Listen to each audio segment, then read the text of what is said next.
നമസ്കാരം. നമ്മളിന്ന് സംസാരിക്കാൻ പോകുന്നത് സ്പർശനത്തെക്കുറിച്ചാണ്. ഒരു കുഞ്ഞിന്റെ ആദ്യത്തെ അനുഭവം, ഒരു സുഹൃത്ത് നൽകുന്ന ആശ്വാസം, ഒരു പ്രണയിയുടെ വാഗ്ദാനം, ഇതെല്ലാം സ്പർശനത്തിന്റെ പല രൂപങ്ങളാണ്, അല്ലേ? നമ്മുടെ ഏറ്റവും അടിസ്ഥാനപരമായ ഒരു ആശയവിനിമയ രീതിയാണിത്. അപ്പോൾ ഈ വിശകലനത്തിൽ നമുക്ക് സ്പർശനത്തിന്റെ കലയും ശാസ്ത്രവും ഒരുമിച്ച് മനസ്സിലാക്കാം. അപ്പോൾ ഈയൊരു കിടിലൻ ചിന്ത വെച്ച് തന്നെ നമുക്ക് തുടങ്ങാം, അല്ലേ? ഒരു സാധാരണ സ്പർശനവും പ്രണയത്തോടെയുള്ള ഒരു തലോടലും തമ്മിൽ ആനയും ആടും പോലത്തെ വ്യത്യാസമുണ്ട്.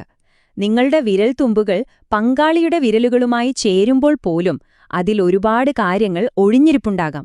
അതെന്നെയാണ് സാധ്യമാകുന്നതെന്ന് നമുക്ക് നോക്കാം. ശരി, അപ്പൊ നമുക്ക് കാര്യത്തിലേക്ക് കടക്കാം. എന്തുകൊണ്ടാണ് ഈ സ്പർശനത്തിന് ഇത്രയധികം ശക്തി? ഇതിന്റെ ഉത്തരം നമ്മുടെ ഏറ്റവും വലിയൊരു അവയവത്തിൽ ഒളിഞ്ഞിരിപ്പുണ്ട്. അതെ, നിങ്ങൾ കേട്ടത് ശരിയാണ്. 2 ചതുരശ്ര മീറ്റർ. ഇതാണ് ശരാശരി ഒരു മനുഷ്യന്റെ ചർമ്മത്തിന്റെ വിസ്തീർണം. ഒന്ന് ആലോചിച്ചു നോക്കൂ. സ്പർശനമെന്ന കലയ്ക്കായി കാത്തിരിക്കുന്ന ഒരു വലിയ ക്യാൻവാസ് തന്നെയാണിത്. അപ്പോൾ ഇതിന്റെ അർത്ഥം എന്താന്ന് വെച്ചാല്, നമ്മുടെ എല്ലാം ചർമ്മം ഒരു വലിയ എറോജനസ് സോണാണ്, അതായത് ഒരു ഉത്തേജന മേഖല. പക്ഷെ ഒരു കാര്യമുണ്ട്, ദശലക്ഷക്കണക്കിന് ഞരമ്പുകളുള്ള ഈ മേഖല ശരിയായ ആളുടെ സ്പർശം കിട്ടുമ്പോൾ മാത്രമേ ശരിക്കും ഉണരുകയുള്ളൂ. അപ്പോ ചർമ്മത്തിന്റെ ആ ഒരു സൈഡിലുള്ള സയൻസ് വിട്ട് നമുക്ക് കുറച്ചുകൂടി ആർട്ടിസ്റ്റിക് ആയിട്ടുള്ളൊരു കാര്യത്തിലേക്ക് കടക്കാം. അതായത് നിങ്ങളുടെ പങ്കാളിയുടെ ശരീരത്തിലെ ആ ഒരു സന്തോഷത്തിന്റെ, ആനന്ദത്തിന്റെ മാപ്പ് കണ്ടെത്തുക എന്നൊരു കലയിലേക്ക്. ഇതൊരു പര്യവേക്ഷണം പോലെയാണ് ശരിക്കും. ഒന്ന് സത്യസന്ധമായിട്ട് ആലോചിച്ചു നോക്കൂ. നിങ്ങളുടെ പങ്കാളിയുടെ ആനന്ദത്തിന്റെ ഭൂപടം, ആ പ്ലഷർ മാപ്പ് നിങ്ങൾക്ക് ശരിക്കും അറിയാമോ? കാരണം ഓരോ വ്യക്തിയും ഓരോ ലോകമാണ്, അല്ലേ? ആ ഭൂപടം കണ്ടെത്താനുള്ള യാത്രയാണ് ബന്ധങ്ങളെ കൂടുതൽ ആഴമുള്ളതാക്കുന്നത്. ഓക്കെ, സ്തനങ്ങളും ജനനേന്ദ്രിയങ്ങളും ഒക്കെ എല്ലാവർക്കും അറിയാവുന്ന കാര്യങ്ങളാണല്ലേ? പക്ഷേ യഥാർത്ഥത്തിലുള്ള കണ്ടെത്തലുകളൊക്കെ പലപ്പോഴും നമ്മൾ ഒട്ടും പ്രതീക്ഷിക്കാത്ത സ്ഥലങ്ങളിലായിരിക്കും.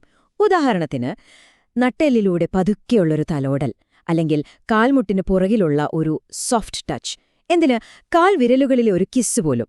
ഇതൊക്കെ ചിലപ്പോൾ വലിയ ആനന്ദം കൊടുത്തേക്കാം. അപ്പോ ഓർക്കേണ്ട ഏറ്റവും പ്രധാനപ്പെട്ട കാര്യം ഇതാണ്: ഇതിലങ്ങനെ ശരി തെറ്റ് എന്നൊന്നുമില്ല. നിങ്ങളുടെ പങ്കാളിക്ക് എന്താണ് ഏറ്റവും കൂടുതൽ ഇഷ്ടം, അത് മാത്രമാണ് കാര്യം. ഒരു പേടിയും കൂടാതെ തുറന്നു മനസ്സോടെ പരീക്ഷണങ്ങൾ നടത്തുക. ശരി, നമ്മളിപ്പോൾ സ്പർശനത്തിന്റെ ഫിസിക്കൽ സൈഡ് കണ്ടു. ഇനി ഇത് നമ്മുടെ തലച്ചോറിലും വികാരങ്ങളിലുമൊക്കെ എങ്ങനെയാണ് പ്രവർത്തിക്കുന്നതെന്ന് നോക്കിയാലോ? ഇതിന്റെ പിന്നിൽ ഒരു പ്രത്യേക കെമിസ്ട്രിയുണ്ട്. അതാണ് ഓക്സിറ്റോസിൻ. ഇതിനെ കാഡിൽ ഹോർമോൺ അഥവാ കെട്ടിപ്പിടുത്ത ഹോർമോൺ എന്നൊക്കെ വിളിക്കും. നമ്മൾ പങ്കാളിയെ തലോടുമ്പോഴും കെട്ടിപ്പിടിക്കുമ്പോഴുമൊക്കെ നമ്മുടെ ശരീരം ഇത് പുറത്തുവിടും. ഇത് കിട്ടുമ്പോഴാണ് ആ സ്പർശനങ്ങളൊക്കെ കൂടുതൽ സുഖമുള്ളതായി തോന്നുന്നതും ഉത്തേജനത്തിലേക്ക് നമ്മുടെ മനസ്സ് തുറക്കുന്നതും. സിംപിളായി പറഞ്ഞാൽ വിശ്വാസത്തിന്റെയും അടുപ്പത്തിന്റെയും ഹോർമോണാണ്. അപ്പോ ഈ ഓക്സിറ്റോസിൻ കൂട്ടാൻ ചില കിടിലൻ വഴികളുണ്ട്. പതുക്കെയുള്ള ആഴത്തിലുള്ള ചുംബനങ്ങൾ, കണ്ണിൽ നോക്കിയുള്ള സംസാരം, അതുപോലെ ചെറിയ കുസൃതികളൊക്കെ കാണിച്ചുള്ള സ്പർശനങ്ങൾ, അല്ലെങ്കിൽ പതിയെ ചെവിയിൽ എന്തെങ്കിലും മന്ത്രിക്കുന്നത്. ഇതൊക്കെ ആ ഒരു അടുപ്പവും ആവേശവും ഒക്കെ കൂട്ടാൻ സഹായിക്കും. ഓക്കെ, നമ്മളിപ്പോ ഏകദേശം അവസാന ഭാഗത്തേക്ക് കടക്കുകയാണ്. ആനന്ദം ഏറ്റവും മുകളിലെത്തിക്കാൻ വേണ്ട ഏറ്റവും പ്രധാനപ്പെട്ട 2 കാര്യങ്ങളെക്കുറിച്ചാണ് ഇനി പറയാൻ പോകുന്നത്: സമയവും പിന്നെ കമ്മ്യൂണിക്കേഷനും. ഈ സ്ക്രീനിലേക്കൊന്ന് നോക്കൂ. ഈ കണക്കുകൾ ശരിക്കും നമ്മളെ ഞെട്ടിക്കുന്നതാണ്. ലൈംഗിക ബന്ധത്തിലൂടെ മാത്രം രതിമൂർച്ച കിട്ടുന്ന സ്ത്രീകൾ വെറും 25%. എന്നാൽ ഒരു 20 മിനിറ്റോ അതിൽ കൂടുതലോ ഫോർപ്ലേ അഥവാ രതിപൂർവ്വ ലീലകൾ ഉണ്ടാകുമ്പോഴോ ആ സംഖ്യ നേരെ 75%ത്തിലേക്ക് കുതിച്ചുയരുകയാണ്. സമയം എത്രത്തോളം പ്രധാനമാണെന്നതിൽ നിന്ന് വ്യക്തമാണല്ലോ. അതെ, നമ്മുടെ ശരീരം ഉണരുന്നതിന് മുന്നേ ഉണരേണ്ടത് നമ്മുടെ തലച്ചോറാണ്. പ്രതീക്ഷയും ആകാംക്ഷയൊക്കെ ബിൽഡ് ചെയ്യാൻ സമയം കൊടുക്കണം. പതുക്കെ സമയമെടുത്ത് പങ്കാളിയെ തലോടുക. കാരണം ഒരാളുടെ തലച്ചോറ് ഉത്തേജിക്കപ്പെട്ടാൽ ശരീരം താനേ പിന്നാലെ വന്നോളും. ഇനി അവസാനത്തേതും ഏറ്റവും പ്രധാനപ്പെട്ടതുമായ കാര്യം: കമ്മ്യൂണിക്കേഷൻ. നിങ്ങൾക്ക് എന്താണ് വേണ്ടതെന്ന് പങ്കാളിയോട് പറയുന്നത് കാര്യങ്ങൾ എത്രയോ എളുപ്പമാക്കും. 1. സംസാരിക്കുക.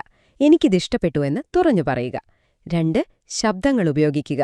ഇഷ്ടമുള്ളത് കിട്ടുമ്പോൾ ചെറിയ മൂളലുകളോ നെടുകേർപ്പുകളോ ഒക്കെ അവരെ ഗൈഡ് ചെയ്യാൻ നല്ലതാണ്. ഇനി അതല്ലെങ്കിലോ, 3ാമത്തെ വഴി: അവരുടെ കൈകൾ പിടിച്ച് നിങ്ങൾക്ക് ഇഷ്ടമുള്ള ഇടത്തേക്ക് കൊണ്ടുപോകുക. ഇതൊക്കെ നിങ്ങളുടെ ഇഷ്ടങ്ങൾ പഠിക്കാൻ അവരെ ഒരുപാട് സഹായിക്കും. അപ്പൊ കണ്ടില്ലേ, സ്പർശനം എന്ന് പറയുന്നത് വെറുമൊരു പ്രവൃത്തി മാത്രമല്ല, അതൊരു കലയാണ്, ഒരു ശാസ്ത്രം കൂടെയാണ്.